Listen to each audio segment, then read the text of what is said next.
ওনার জন্য একটু করতালি হোক সকলে মিলে একসঙ্গে, জয়ের জন্য একটু করতালি হোক সকলে মিলে একসঙ্গে। আর আজকের যখন আমরা কাছে নিয়ে বসেছি, সেন্সর বোর্ডের কথা বলছি, সেখানে অ্যাডভোকেট থাকবে না তা তো হতে পারে না। তাই আমাদের মা কিন্তু এগিয়ে চলেছে সকলকে সঙ্গে নিয়ে, সকলের মন জয় করে। জয়দের জন্য একটু করতালি হোক সকলে। অনুষ্ঠান আছে, মানে আমার যখনই মাথায় এসেছে আমি বলেছি আর আপনারা এসেছেন। তাদের এই কর্মব্যস্ততার মধ্যেও তারা চলে এসেছে। এই শুরু করব, বাকি অনুষ্ঠানটা সঞ্চালনা করবে মোনালিসা। এই অনুষ্ঠানটা আমরা সেরে নিই, তারপরে বাকি অনুষ্ঠানটা আপনারা দেখতে থাকুন।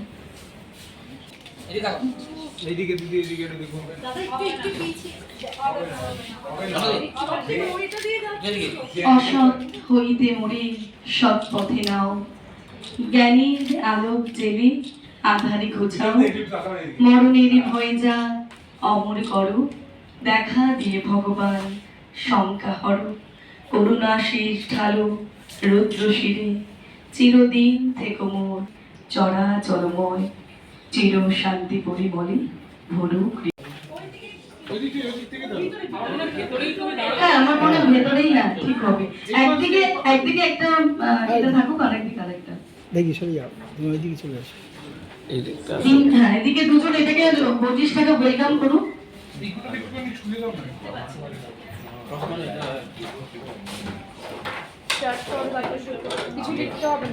আচ্ছা, আমরা কিন্তু মূলত ভাবনাটা সবার কাছে পরিষ্কার।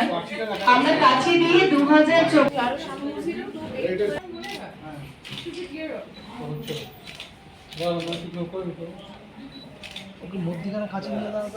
24টা গার্ড হয়ে যাচ্ছে একটু। আমরা নিজেরাই সোনার বাংলা তৈরি করি। ম্যাডাম একদমই ঠিক বলেছেন। তোমার কি মনে হয় মনকে ঠিক রাখার জন্য কি করা উচিত? মেডিটেশন করা উচিত এবং নিজের সাথে নিজের কথা বলা উচিত। রোজ আয়নার সামনে দাঁড়িয়ে যে আমি যেটা করছি দিনের শেষে সেটা আমার জন্য যেমন ঠিক, আর 5টা লোকের জন্য এবং সমাজের জন্য ঠিক কিনা এবং আগামী প্রজন্মের জন্য ঠিক কিনা। কারণ আজকে যদি আমি বৃক্ষ রোপণ করি, আমাদের ফলটা কিন্তু আমাদের পরবর্তী প্রজন্ম খাবে।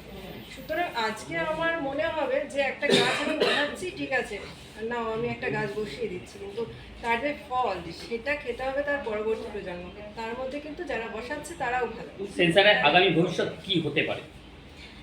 সেন্সরের আগামী ভবিষ্যৎ, চলচ্চিত্র সেন্সরে আমরা দেখেছি যে অনেক ভালো সিনেমা আমরা দেখতে পাইনি সেন্সর বোর্ডে। হ্যাঁ, আবার কারণ হচ্ছে সেন্সরটা তৈরি হয় কিন্তু সরকারি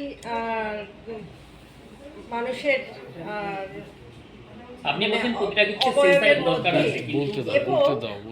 তাই জন্য বোধহয় সেটা পুরোপুরি নিখুঁত নয়।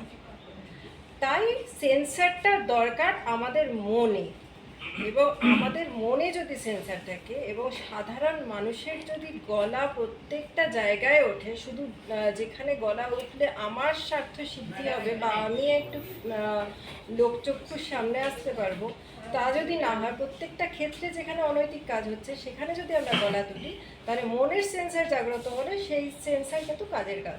সত্যি কি সেন্সার অনৈতিক কাজে একদম পারদর্শিতার মতো কাজ করতে পারবে? হ্যাঁ, আমাদের যদি আত্মশুদ্ধি ঘটে কেন পারবে না? নিশ্চয়ই পারবে। তাহলেই আমরা সুন্দর সমাজ পাবো। 2025 থেকেই আমরা রেনেসে আসতে দেখবো। ম্যাডাম, ভিডিও রেকর্ডিংয়ের সাথে আপনার নাম রেজিগনেশন চুম্বন নিয়ে অনেক কথা হলো, অনেকে এগেনস্টে বললেন, অনেকে পরে বললেন। এটা নিয়ে এত কথা বলার কি কোনো দরকার আছে? কারণ এটা তাদের দুজনের একান্ত ব্যক্তিগত মুহূর্ত এবং তাদের না বলে ছবি তোলা হয়েছে, যেটা একেবারেই অনৈতিক।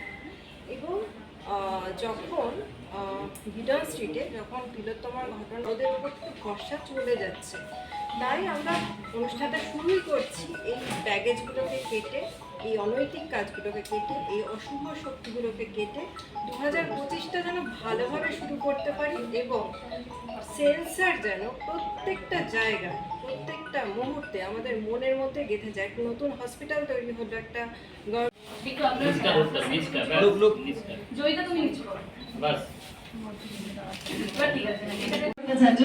বরণ করে ভালোবেসে স্বাগত মনোনয়ন জ্ঞাপন করছে আমাদের প্রিয় অভিনেতা জয় সেনগুপ্তকে।